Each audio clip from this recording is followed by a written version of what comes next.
Então, começando com Copasa e CEMIG, ontem eu comentei sobre a possibilidade dessas empresas serem passadas do governo estadual para o governo federal.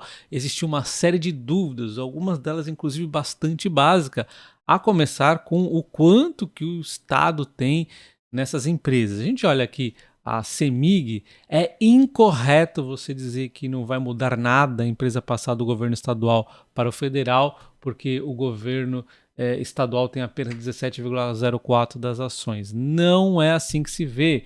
As ações que têm direito a voto, que realmente faz a diferença ali, é as ações ordinárias, é essas aqui que mandam, vamos assim dizer. Esse é o verdadeiro acionista, muitos diriam, né? Esse aqui é o que vota, e aqui a CEMIG tem 50,97%. Logo, ela é quem manda, ela é quem dá as cartas na CEMIG, e então sim, ela pode passar esse controle para o governo federal, e provavelmente as ONs têm aí um valor ainda maior quando são vendidos aqui o controle, né? Então a gente já vai falar dos desdobramentos, inclusive envolvendo tag along, né? Então sim, analisando apenas pela essa questão do controle, o governo estadual é o que controla a CEMIG, ele poderia sim passar para o governo federal. A gente já vai entender o quanto difícil isso seria, enquanto a Copasa é mais simples de observar, né? A gente vê que ela tem 50,03% das ações, todas elas são ON, então logo ela detém aqui o controle também da Copasa, né? Outro ponto que chama muita atenção é a questão da dívida do governo estadual com o federal de 160 bilhões, é uma grana muito forte, bem maior do que o valor que o estado detém na CEMIG, Copasa e Codemig juntas, né? Então aqui a gente já entende que também pode ter um acordo por detrás disso, pode vender essas fatias das empresas que o estado tem e aí de repente fazer um acordo por fora, completando aí algum desconto nessa dívida, enfim, né? Isso aí é o que pode exatamente chamar, dar interesse para o Estado em aceitar esse tipo de coisa. Só que existe um outro ponto, né? O que a própria matéria diz aqui, e vários outros estados vão querer então seguir a mesma linha, querer a mesma promoção. Isso pode gerar aí, né, um desconforto no governo federal. Então nós já matamos o primeiro ponto, que sim, o governo é o majoritário dessas empresas e a dívida é muito grande, outros estados podem querer a mesma vantagem, dando uma dor de cabeça para o governo federal. Vamos então para o próximo item, que é o histórico do governo. A XP nos lembra que no caso de distribuição de energia, por exemplo, que é uma frente muito importante na CEMIG, o governo tem um histórico horrível aqui, né? Na verdade, até mesmo o estadual já costuma sofrer, imagina o governo federal.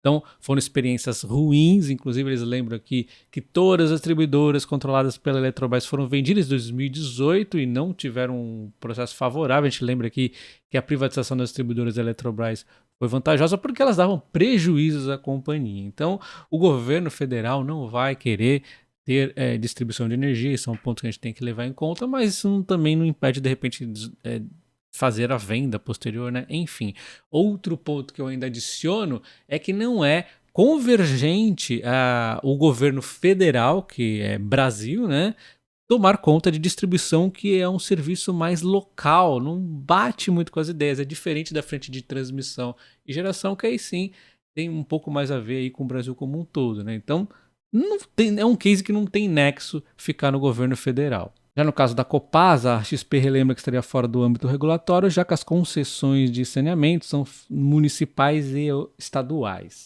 Então, primeiramente, vimos que é possível, depois começamos a entender um pouco de complicação, aqui já começa a complicar mais com a questão da distribuição e o saneamento. E aí a gente chega num ponto que eu comentei muito ontem, mas essa federalização seria bom para essas empresas ou ruim? Seria ruim, reafirmo aqui, né? Eu mostrei ontem todo o processo de eficiência que essas empresas vêm ganhando, vou mostrar de novo hoje, mas vocês viram que elas vêm numa evolução, e isso seria colocado em xeque ao passar para o governo federal. Reafirmo, é negativo. Tem algumas corretoras já calculando de 15% a 17% de perda de valor justo da ação. Caso isso realmente aconteça, vai ter números maiores quando elas continuarem a fazer as contas. Além disso, temos um plus, um agravante adicional, que é possivelmente teríamos melada aqui a privatização dessas empresas, que é onde as empresas ganhariam ainda mais. E aí é importante a gente ter um ponto ainda de adicional, de lembrar o passado. Vamos de novo aqui relembrar o histórico, né? E aí, se você não gosta de entender realmente o case a fundo, a ponto de relembrar a política, pula essa parte. Então vamos lá, Eletrobras. Eletrobras era uma empresa que dava aqui lucros, era uma empresa muito legal, pagava dividendos e tudo mais. Aí veio a ideia brilhante do governo federal de reduzir a conta da população. A gente vai ver que não deu certo isso, mas enfim, essa era a ideia brilhante. Renovou as concessões da Eletrobras no modelo de cotização e transformou uma empresa lucrativa numa empresa de prejuízos gigantescos, que inclusive agora ela fez a privatização e teve que pagar uma indenização para poder sair desse modelo danoso para a empresa, né? Então isso aqui, olha o que aconteceu. Eu acho que o governo aprendeu que controle de preços não funciona, então o governo não deve fazer isso mais. Eu já falei isso inúmeras vezes, não acredito que isso vá se repetir, porque repetir o erro é burrice, né? Mas enfim, fica nítido que algum tipo de intervenção por meios populistas podem acontecer nas empresas. Então isso aqui aconteceu na Eletrobras e foi exatamente na frente de geração e mais foi prejudicada. E a gente vê o governo da Dilma na época reclamando com a Copel, a CESP e a CEMIG, que eram empresas aí que estavam prejudicando a população, que elas não queriam a redução, o bem da população, né? Um populismo barato, porque na verdade isso aqui, se elas aceitassem, iria causar a destruição dessas empresas e o capitalismo ele se autoajusta, né? Quando você tem uma ameaça desse tipo, o mercado para de investir. Por isso que nós tivemos apagões na sequência, o preço de energia ficou mais caro com a falta de oferta, né? E aí o que acontece? Medida provisória que era para diminuir a conta de luz causou um rombo bilionário nas tarifas e a tarifa aumentou 20% acima da inflação na sequência. Então quem perdeu com essa medida populista? O governo perdeu, a população perdeu, a empresa, no caso aqui, a Eletrobras principalmente, perdeu pra caramba, né? Então não é bom a federalização dessas empresas, mas lembrando que é difícil que aconteça. E o último item seria a questão do tag-along. Se realmente o governo estadual vender para o federal, quem tiver tag-along nas ações, como por exemplo a Copasa tem 100%, pode ter o direito de vender ao mesmo preço que o estado está vendendo. Já aqui na CEMIG, vamos ver como é que fica. Então, a CEMIG, por exemplo, CEMIG 3 valendo R$16, como tem tag along de 80%, o acionista tem o direito de vender, se ele quiser, com 80% desse valor, que daria então, num exemplo de o governo vender a R$19, ele poderia vender a 15,20. Então, é um direito de vender 80% do valor que o Estado está vendendo. Não necessariamente vai ser vantajoso, não necessariamente a pessoa é obrigada a vender, ela pode não fazer nada. No caso da CEMIG 4, ela teoricamente, a não ser que o governo estenda por opção isso, ele não vai ter o direito de vender a 80% aqui do valor que está vendendo, simplesmente vai manter essas ações e aí, se ele quiser, ele vende ao mercado mesmo, né? Ou continua como acionista da empresa. Tag along nada mais é do que um direito de vender imediatamente as ações no momento de troca de controle por esse percentual aqui em relação ao preço que o controlador está vendendo.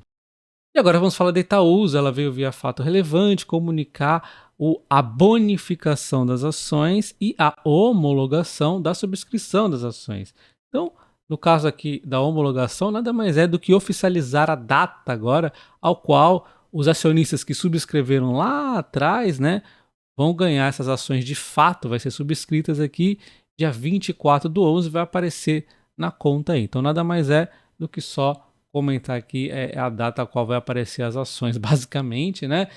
E já sobre a bonificação, quem tiver as ações dia 27/11 vai ter direito a receber uma bonificação de 5% que será acreditado dia 29/11, logo na sequência.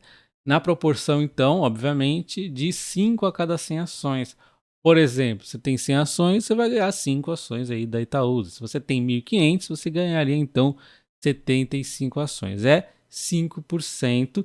E é como se a empresa tivesse, ao invés de pagar dividendo, estivesse pagando com ações. E aí ela vai tirar a capitalização da reserva de lucro. Então a empresa poderia utilizar esse dinheiro aí para crescer, alguma coisa do tipo. Seria interessante que ela conseguisse manter essas novas ações o mesmo dividendo proporcional, né?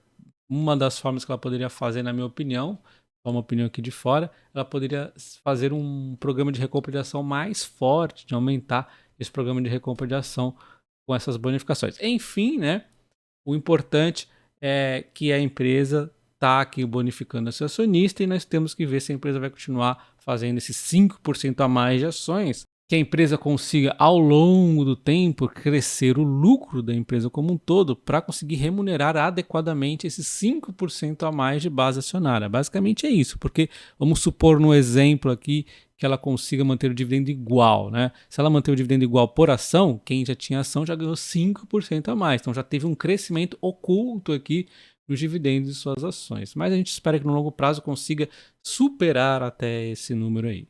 Então nós temos aqui o preço médio atribuído dessas ações bonificadas de R$ 17,917246. Esse preço aqui é o preço que nós vamos lançar para o PM lá das ações, né? Então, por exemplo, vamos supor que eu tenha 1.500 ações, eu vou lançar 75 ações no preço médio de R$ 17,91 e tralalá aqui.